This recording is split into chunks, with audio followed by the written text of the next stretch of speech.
श्री स्वामी समर्थ. स्वागत आहे तुमचं नवीन एका व्लॉगमध्ये. कोल्हापूरमध्ये खूप सारे अशी ठिकाणे आहेत जी निसर्गरम्य तर आहेतच, पण त्यासोबत ती धार्मिकही आहेत. आणि त्यापैकी एक मंदिर म्हणजे सातेरीचं महादेव मंदिर. आणि आजच्या आपल्या व्लॉगचा विषय असणार आहे सातेरी महादेव मंदिर. तर चला आता आपण दर्शन घेऊया महादेवाचं. कॉलेज आणि हॉस्पिटलला सुट्टी नव्हती, त्यामुळे सकाळी लवकर जाऊन दुपारपर्यंत रिटर्न यायचं. त्यामुळे मला लवकरच निघावं लागलं. पहाटे 6 वाजताच मी कोल्हापुरातून निघाले आणि जाईपर्यंत मला 7 वाजणार होते. कोल्हापुरापासून सातेरीला जायला अराउंड 1 तासाचा रूट लागतो. त्यामुळे माझं असं प्लॅन होतं की 7पर्यंत मी तिथे पोहोचेल आणि मला सनराईजही बघता येईल. कोल्हापूर जिल्ह्यातील राधानगरी आणि करवीर तालुक्याच्या सीमेवर 22 टेकड्यांची मोठी रांग दिसते. यातील पूर्वेकडील सर्वात शेवटची टेकडी म्हणजे महादेवाची टेकडी. या टेकडीवर संपूर्ण कातळात कोरलेले महादेवाचे आणि पार्वतीचे मंदिर आहे. या टेकडीच्या खालच्या बाजूला असलेल्या सातेरी मंदिरामुळे या टेकडीस सातेरी महादेवाची टेकडी असे म्हणतात. या मंदिराचे आणखी एक वैशिष्ट्य म्हणजे येथील नंदीची मूर्ती. मुख्य मंदिरापासून खालच्या बाजूस काही अंतरावर ती एका मोठ्या शिळेत कोरलेली आहे.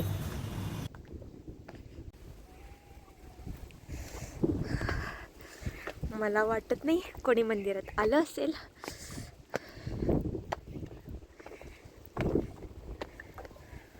या टेकडीवर जाण्यासाठी गाडी रस्ता बांधलेला आहे आणि वर आल्यानंतर एक छोटीशी पत्र्याची शेडही आहे. तिथून वर जाण्यासाठी पायरी मार्ग दिलेला आहे. येथून पायऱ्या चढून टेकडी माथ्यावर येताच समोरच महादेवाचे पूर्वाभिमुख मंदिर आहे.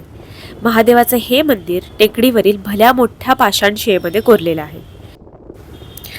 मंदिर बाहेरून ओबडधोबड आहे व त्यावर उंच कळस बसवलेला आहे. मंदिरास पोलादी दरवाजा आहे.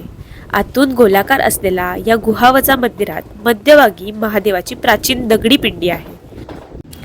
पसरट आकाराची शाळुंखा, मध्यभागी शिवलिंग, त्यावर फणा उभारलेली नागाची पितळी मूर्ती असे या पिंडीचे स्वरूप आहे.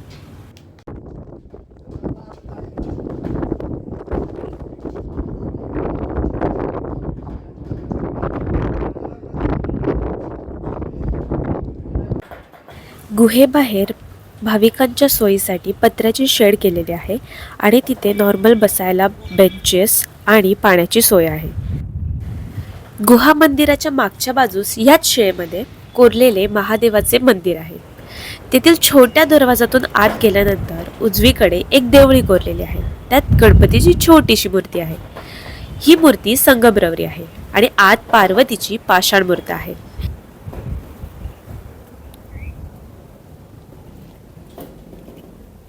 हे पूर्ण मंदिर एका गुहेत कोरलेलं आहे, त्यामुळे इथे आतमध्ये खूप जास्त कार वाटते. गणपती बाप्पा मोरया. श्री गणेशाचं आणि रेणुका मातेचं मंदिर या गुहेत कोरलेलं आहे. गुहेत यायला 2 एंट्रन्स आहेत. हे सध्या तरी बंद आहे आणि हे एंट्रन्स जिथनं मी आता आलेली आहे. या गुहेच्या साईडलाच महादेवाची पिंड आहे जिथे आपण दर्शन घेतलेलं आहे. गुहेतील या भागातील वातावरण सर्वात थंड आढळते. हिवाळ्याचे दिवस असल्याने हवेत बऱ्यापैकी गारवा होता आणि मी सकाळी तिथे लवकर पोहोचल्याने पुजारी काका सोडून तिथे बाकी कोणीच आलेलं नव्हतं. बऱ्यापैकी धुकंही पसरलेलं होतं, त्यामुळे दूरचं असं काहीच दिसत नव्हतं आणि वातावरण एकदम छान झालेलं होतं.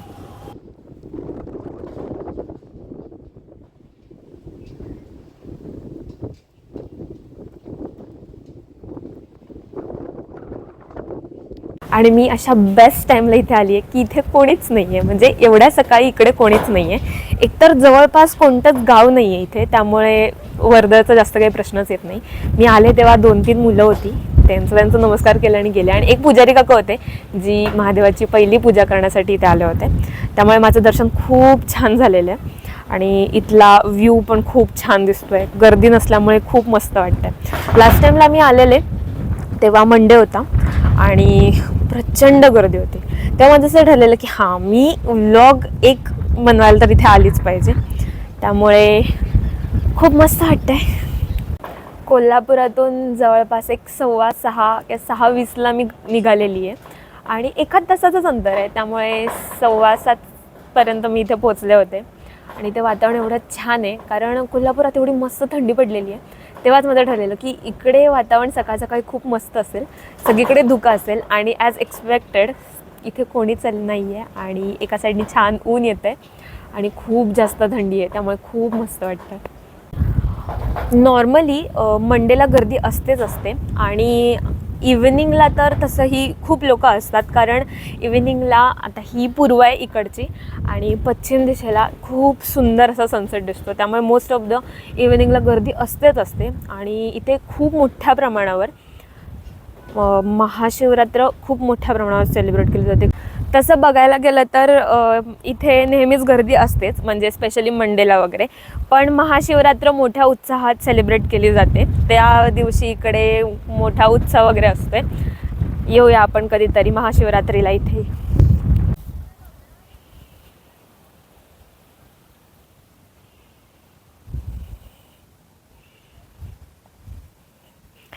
ही पश्चिम दिशा आहे आणि इकडे सनसेट खूप छान दिसतो.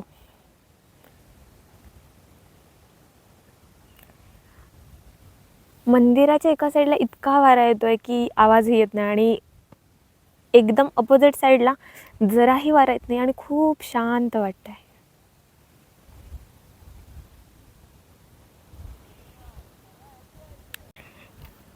मंदिरात एंटर करायला जो रोड आहे त्याच्या अपोजिट साईडला म्हणजे पश्चिम दिशेला पण एक रोड आहे, जिथून एंट्री पॉईंट ही आहेच, पण आपण तिथून खालीही उतरू शकतो.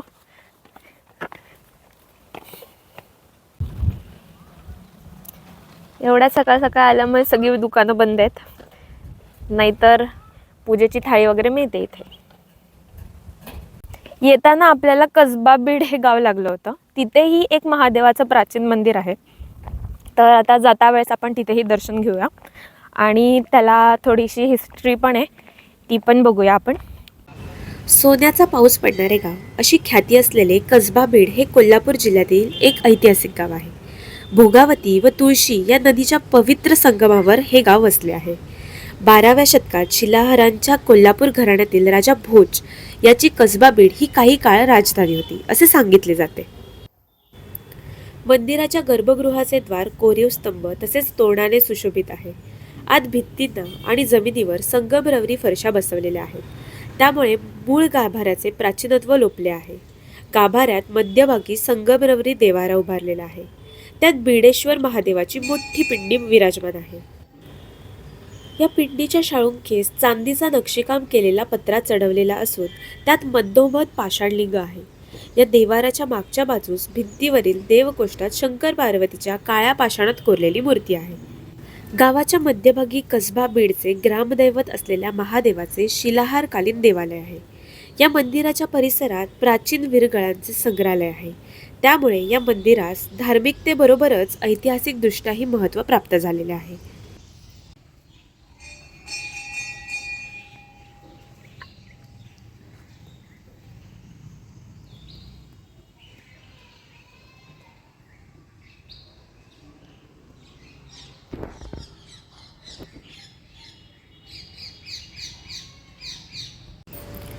वीरगळ म्हणजे शूरवीर व्यक्तीची स्मारकशाळा होय. राज्याच्या किंवा समाजाच्या हितार्थ कधी साहसी वीर युद्धात किंवा लढाईत प्राण गमावल्यानंतर त्यांना वीर म्हणले जाईल. अशा साहसी वीरांचे आठवण व त्यांचे स्मरण आपल्या पुढील पिढीला माहिती व्हावे, त्यासाठी त्या राजवटीतील राज्याकडून किंवा समाजातील प्रतिष्ठित व्यक्तीकडून अथवा कुटुंबाकडून आदरपूर्वक उभा केलेल्या शिल्परचनेला समाजातील व्यक्तीच्या समोर दिसणे देखील तितकेच महत्त्वाचे आहे. प्राचीन मंदिरांना भेट देण्याचा हाच एक फायदा असतो की आपली संस्कृती किती भारी होती हे आपल्याला अजूनही समजतं.